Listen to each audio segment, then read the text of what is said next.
15년 동안 장사를 하면서 정말 수많은 가게들이 문을 닫는 걸 봤습니다. 저도 2번이나 망해봤고요. 폐업 직전 사장님들이 늘 하는 말이 있어요. 그때 그것만 안 했어도, 이렇게 했어야 했는데. 근데 신기한 건 손님들은 딱 보면 알아요. 저 집 오래 못 가겠네. 외식 전문가가 아니어도 손님들은 정확히 알고 있습니다. 왜 손님들은 아는데 정작 창업하고 장사하는 사장님들은 모를까요? 오늘은 제가 현장에서 직접 보고 겪은 폐업 직전 사장님 99%가 후회하는 절대 하지 말아야 할 행동 3가지를 솔직하게 말씀드릴게요. 이것만 피해도 생존 확률 50% 이상은 올라갈 거예요.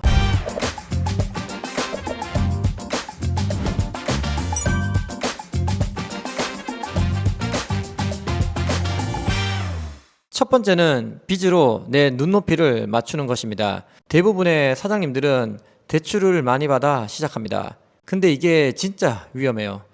가진 돈은 5천만 원인데 더 좋은 자리 들어가려고 보증금 늘리고, 그리고 인테리어 욕심내고, 장비도 최고급으로 세팅합니다. 결국 대출로 메꾸는 거죠. 그리고 이렇게 자기 합리화를 시작합니다. 보증금은 나중에 돌려받는 거니까 대출 받아도 괜찮지 뭐. 인테리어는 처음부터 확실하게 해놔야 손님이 오지. 장비는 좋은 걸로 써야 오래 가지. 장사가 잘 되면 괜찮습니다. 매출이 조금만 떨어져도 대출 이자에, 그리고 높은 임대료, 인건비까지, 게다가 운영비까지 땡겨서 창업했다면 2, 3개월도 버티기 힘들어집니다. 사실 저도 이런 분들 중에 포함됐었습니다. 저도 20대 때 똑같이 했습니다. 번듯하게만 시작해야 잘 될 줄 알았죠.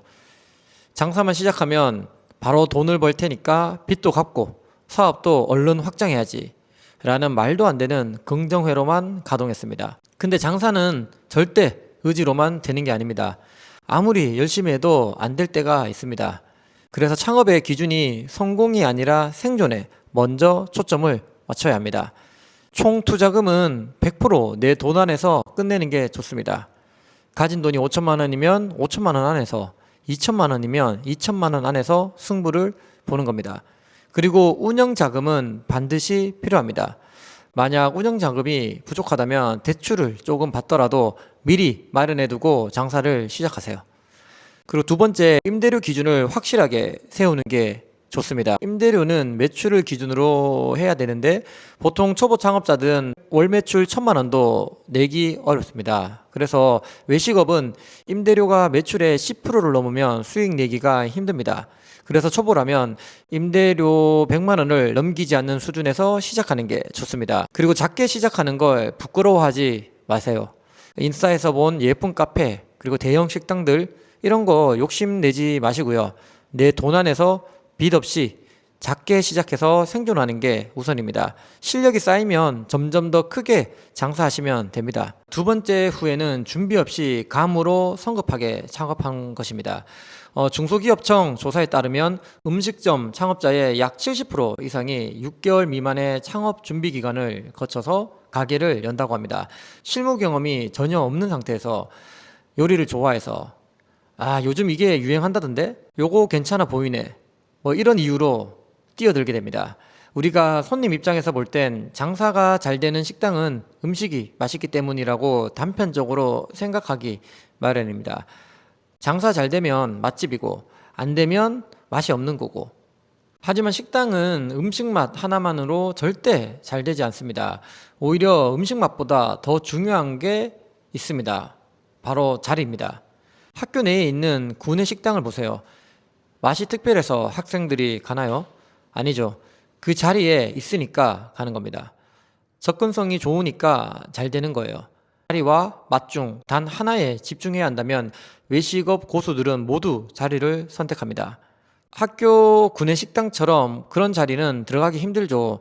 하지만 골목까지 아니면 산속까지 찾아올 만큼 맛있는 음식을 개발하고 그 맛을 유지하는 것도 정말 힘듭니다. 스타벅스, 파리바게뜨, 베스킨라빈스, 서브웨이, 맥도날드 등 외식업에서 성공한 메이저 브랜드들은 상권 분석과 자리 선정에 최선을 다합니다. 그리고 실제로 그런 자리에서 영업을 하고 있고요. 내가 투자할 수 있는 보증금과 임대료 수준에서 가장 좋은 자리를 찾아야 합니다. 이런 자리를 찾는 데는 시간이 걸리기 마련입니다. 그래서 성급하게 결정하지 마시고 내가 창업할 지역을 오랫동안 관찰하면서 좋은 자리가 나올 때까지 기다리는 게 좋습니다. 좋은 자리를 선택하는 기준 하나를 말씀드리면 가게 앞으로 지나는 유동인구가 많은 것보다 내 아이템과 고객들의 궁합이 더 중요합니다. 유명한 소설인 연금술사의 입지선정과 관련해서 배울 만한 부분이 있습니다. 주인공은 어느 마을에서 그릇과 찻잔을 파는 가게에 일하게 됩니다. 가게 매출을 올리기 위해 고민을 하던 중에 가게 앞을 지나는 손님들이 땀을 엄청 흘리며 더워하는 걸 보게 됩니다. 그 가게는 언덕 위에 있었거든요. 언덕을 힘겹게 올라온 손님들에게 시원한 차를 팔기 시작합니다. 가게는 대박을 냅니다. 음료 덕분에 그릇도 더 잘 팔렸고요. 그걸 본 다른 가게들도 따라서 음료를 팔기 시작했습니다. 하지만 장사가 잘 되지 않았어요. 왜냐고요? 그 가게들은 언덕에 있지 않았거든요. 내가 창업할 곳에 있는 사람들이 필요로 하는 게 뭔지 살펴봐야 합니다. 이걸 팔아야 합니다. 내 아이템과 상권 내 고객의 궁합을 맞추는 것. 내 아이템과 상권 내 고객의 궁합을 맞추는 것. 이게 상권 분석의 전부입니다. 세 번째는 놓아야 할 때를 모르는 것입니다. 무거운 이야기지만 정말 중요한 내용이고 창업했다면 반드시 겪어야 할 일이 폐업입니다.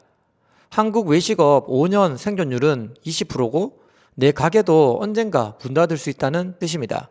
그런데 우리는 창업할 때 폐업이란 단어를 생각조차 안 합니다. 제 경우에도 창업을 준비하며 매출이나 수익에 대한 것만 생각하기 바빴지. 또 조금만 더.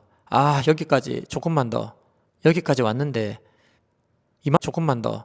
여기까지 왔는데. 이만큼 했는데. 이런 감정에 끌려 끝까지 버텼고 결과는 빚만 잔뜩 떠안고 폐업했습니다. 장사도 손절이 중요합니다. 창업할 때부터 폐업까지 어느 정도 고려해 둔다면 장사가 잘 되면 권리금을 받아서 폐업하며 수익을 낼 수도 있고 만약 장사가 잘 안 돼서 폐업하더라도 피해를 최소화할 수도 있습니다. 저처럼 버티고 버티다 억지로 폐업하게 되면 가게를 양도하기도 어렵고 오히려 상가를 원복해 줘야 하는 비용까지 추가로 발생하게 됩니다. 이렇게 되면 재기할 여력까지도 완전히 사라지는 거죠. 통계를 보면 적자가 6개월 이상 지속된 매장의 생존 확률은 5% 미만이라고 합니다. 즉 6개월가량 적자가 지속된다면 폐업하라는 신호로 봐야 된다는 거죠.